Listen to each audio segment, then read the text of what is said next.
Hi friends, అందరూ బాగున్నారా? ఈ ఫ్లవరు మా మిద్దె తోటలో నేను స్వయంగా తామర గింజలతో వేసుకున్న తామర పువ్వు. నాకు చాలా హ్యాపీ అనిపించింది. చూడండి, పిల్లలు బయటికి వచ్చినప్పుడు మనకి ఎంత హ్యాపీగా తల్లి కనిపిస్తుందో, మొక్కలు కూడా అంతేనండి. మొక్కలు కూడా చిన్న పిల్లల్లా వాటిని పెంచాలి, చిన్న పిల్లల్లా సాకాలి. అప్పుడే మనకి పుష్పాలు ఫలాలు ఇస్తాయి. అయితే ఈ తామర గింజలు నేను ఆన్లైన్లో కొన్నాను.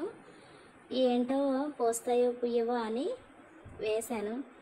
వేసాక అది బాగా అరగదీసి వాటర్లో వేసాను. వారం రోజులు అయ్యాక మొలక వచ్చింది. ఆ మొలకను అలాగా వాటర్లో ఉంచితే వాటర్ మార్చి మళ్ళీ కొత్త నీరు వేశాను. వేసాక ఆ మొలక నుంచి కొంచెం వేర్లు వచ్చాయి. అప్పుడు దాన్ని బంకమట్టి ఒక టబ్లో, పెద్ద 100 రూపీస్ టబ్లో బంకమట్టి వేసి దానిలో ఇది పెట్టి సగం వరకు వాటర్ వేసాను.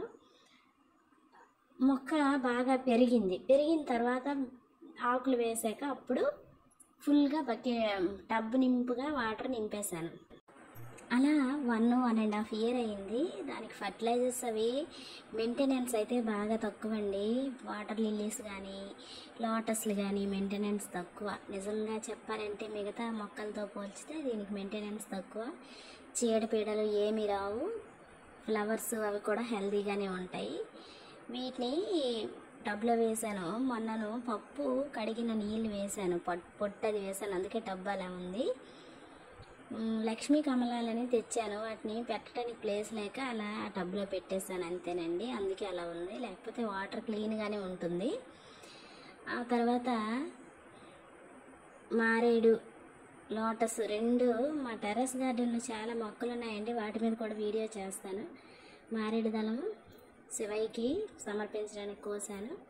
లోటస్ వెంకటేశ్వర స్వామికి, లక్ష్మీ అమ్మవారికి పెట్టాను.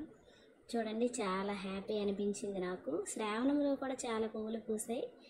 ఇప్పుడు ఇది పూసింది. మీకు వీడియో కనుక నచ్చినట్లయితే లైక్ చేయండి.